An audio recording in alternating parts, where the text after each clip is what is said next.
valuation of interest rates and other swaps. We're going to cover this learning module in two videos. In the first video, we'll talk about the introduction and the difference between swaps and forwards. And in the second video, we're going to talk about swap values and prices. So let's get started.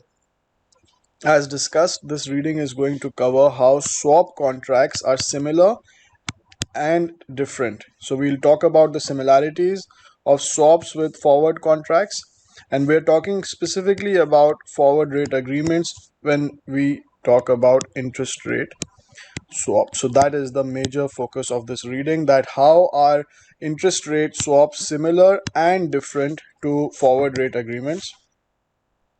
And then in the second video, we're going to get into the valuation and pricing of these swaps. Now, what was the discussion on forward rate agreements? Let's first recall that and then we'll get into swaps. So you might remember from a previous video that we said if you have a factory coming up and that factory will come online 1 year from now, and then you have a consignment for which you need a loan, and this loan you need 1 year from now for 1 year period, so which is this duration over here, and this was a one-time loan just for 1 year, so we called it a forward rate agreement. But let's say now this factory of yours, it's not only going to come online for 1 year, but it is going to be there for a number of years. So you not only need a loan for this year, but you need it for the next year and the year after that. So how are we going to arrange this loan? And what you're most concerned about is locking in the rate. So that's why when we were talking about the forward rate agreement, we said, okay, can we lock this rate at 4.4% right now? And even if the interest rate goes up to 5, you don't have to worry because you've locked in the interest rate. And because you want to lock in your feasibility for the consignment, or in this scenario now where your ongoing business is there, now you want to lock in your interest rate for the foreseeable future, that every year you're going to have to pay 4.4%, so you can plan for the next 5-10 years. So this is the objective of getting into a swap contract, where you need to lock in an interest rate not just for one period but for a recurring duration. And how does this work? So let's say our feasibility makes sense at 10%.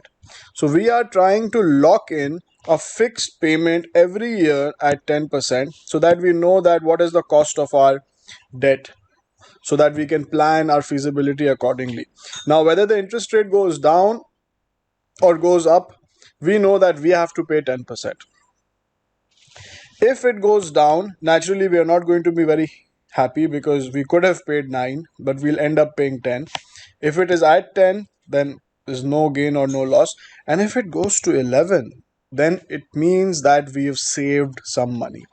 Now, when I say we've saved some money, so how does that saving come to us? How does that profit come to us? So when you get into a swap contract, what happens is that you pay a fixed rate and you receive a floating rate. Let's say you're getting into a plain vanilla interest rate swap where you're paying a fixed rate and you're receiving a floating rate, and you're paying this 10% and you're receiving the 9%. So practically speaking, what actually happens is that only the difference is netted off. So if you're paying the fixed rate of 10, you don't have to actually pay the 10% amount, and you don't have to actually receive the 9%. You're just going to have to pay the difference, which is 1%, because you have to pay 10 and the other party has to pay 9 to you. So actually, in effect, what happens is that you have to pay 1% extra, right? So instead of you paying 10 and then them paying 9 to you, what will happen is that you just have to pay the 1% extra. And in the last year, what's happening over here is because they have to pay you 11 and you have to pay 10, so you will just receive the 1%. And that 1% naturally is going to be multiplied to whatever is the notional principal. So if it's $100 million loan, then that $100 million will be multiplied by the 1% and you will just receive that cash, right?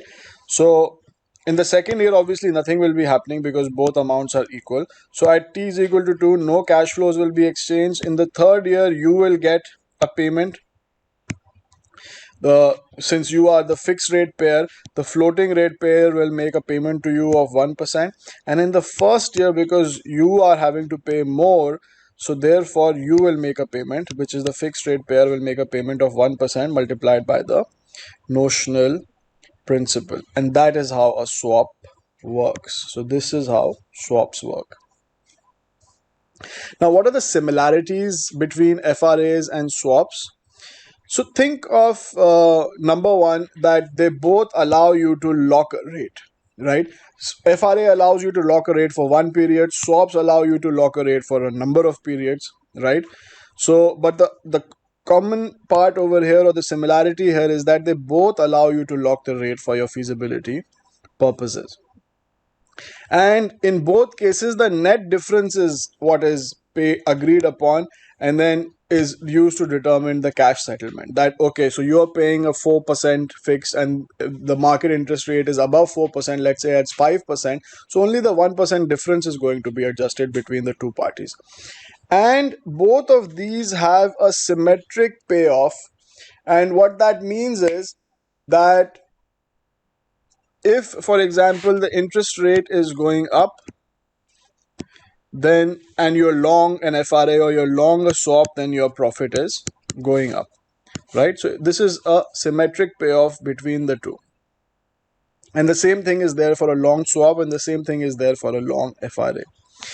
When the deal is done at the beginning of the contract, there is no cash exchanged upfront, right?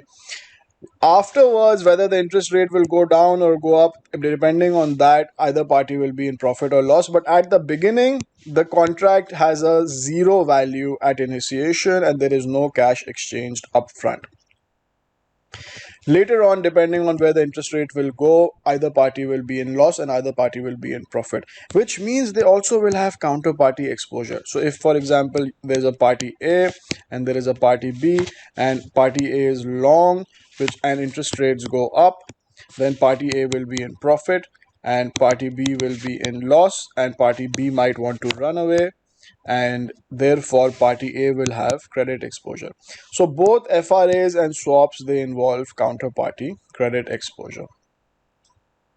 What are the differences between the two?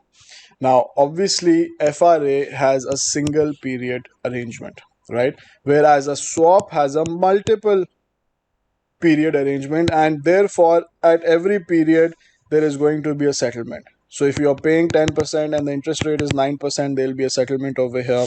In the last period, if you're paying 10% and the interest rate in the market goes to 11%, again there's going to be a settlement.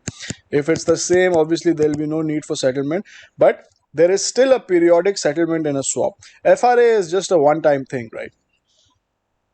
So you can in a way think of a swap like a series of FRA, but it's not exactly the same. The reason is because each FRA can have a separate rate, but a swap has one rate which you fix for the entire duration. So if I try to recreate this kind of an arrangement with a series of FRA, but this FRA that I locked over here was 4.4%, this one is, let's say, 5%, this one is, let's say, 6%. So each FRA for this duration is having a different rate, whereas swap has one rate. So in a way, you can say a swap is like a series of FRA, but every FRA should be having the same rate. And that is not what we have seen previously in the FRA reading, that if you remember, and I would highly recommend that before watching the second part of this video now, because I'm going to explain the differences in FRA pricing and the swap pricing, I would highly recommend that you go back and look at the pricing of FRAs, of how we actually used a 2-period rate to determine what this period rate should be, and then we used a 3-period rate to determine what this period rate should be. And I'm not going to go into the details of calculating FRA rates. You can watch the video on that and refresh your concept for that. But the important point that I will emphasize on that, if you have a series of FRAs, each FRA will have a different rate depending on whatever is the expected interest rate of the future, right? So if expected to go up, then the loan amount for this period might be 4.4%, for this might be 5.5%. And they are all separate contracts. They're all separate contracts, and you might have a series of FRA which help you to lock in a rate for the number of foreseeable future years. And you can either do that using a swap, and the beauty of a swap is that you will have maybe a fixed rate for all periods, right? So that is the difference between a series of FRA and a swap, is that a series of FRA is separate contracts, and each contract might have a separate fixed rate, whereas a swap is giving you a long term arrangement, multiple period arrangement with one fixed rate, a constant fixed rate. Financial intermediaries usually prefer to use separate FRAs.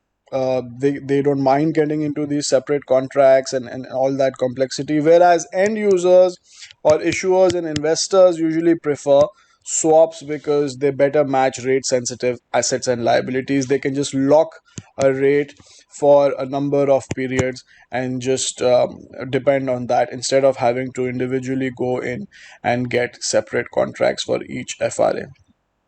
So, for example, whatever the need is, they have a fixed coupon bond or a variable rate loan, and they need to counterbalance that, or whatever the requirement is, they can just get a swap with a fixed rate for a number of periods and just relax. Now let me show you how the swap rate is calculated. It is calculated using the different FRA rates. Now again, I will not go into the details of how these different FRA rates are calculated. You can go and watch the video on the on FRAs to refresh your memory on that. But this is the rate for a loan for starting now for 1 year. This is the rate for a loan starting after 1 year for 1 year, and this is the rate for a loan starting after 2 years for 1 year. So let me just draw it and show you that this is 0, 1, 2, and 3. So for a loan starting now for 1 year, the rate is 2.396%. The rate for a loan starting after 1 year for 1 year is 4.4536%, and the rate for a loan starting after 2 years for 1 year is 5.1719%. Now these are the rates for different FRAs. You can get a series of FRAs and lock your rates, or you can get into a swap which will give you a constant rate of 3.9% every year.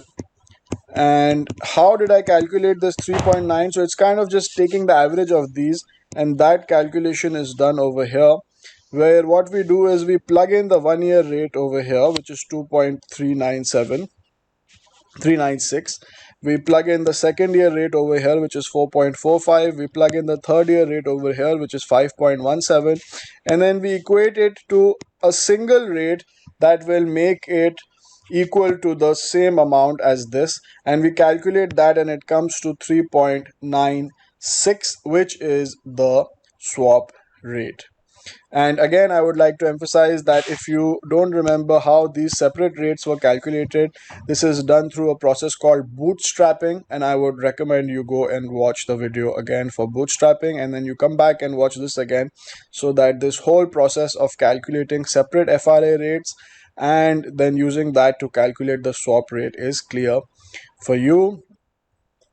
This rate which we just calculated, 3.96, is interpreted as the multi-period break-even rate, and an investor will be indifferent, which means they will be same whether they pay this fixed rate and receive the separate forward rates, or they receive this rate and pay the separate forward rates, because those separate rates are averaged out into this rate. So whether you receive this and pay those, or you receive those and pay this, an investor will be indifferent between these two, and you can think of this rate as kind of an internal rate of return on the implied forward rates over the life of the swap.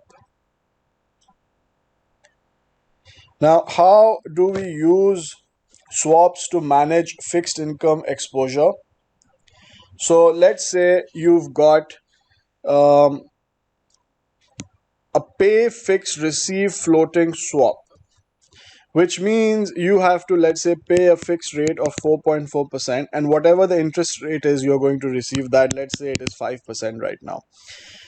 It's the same thing as going long on a floating rate bond, which means it will pay you whatever the interest rate is in the market. Let's say currently it's 5%, and going short on a fixed rate bonds, which means selling a fixed rate bond, which, let's say, is paying 4.4%.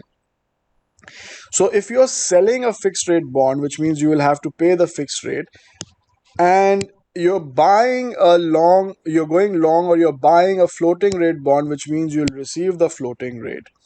And this is basically it's the same as getting into a plain vanilla swap, which is paying a fixed rate and receiving a floating rate.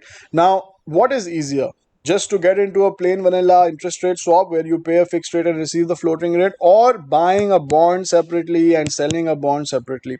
Naturally, it's more work to buy a bond and sell a bond, right? So it's easier to actually just get into the swap, because they are very easily available in the market. They are very liquid. You can immediately get into a interest rate swap, plain vanilla interest rate swap, where you have to pay a fixed rate and receive a floating rate.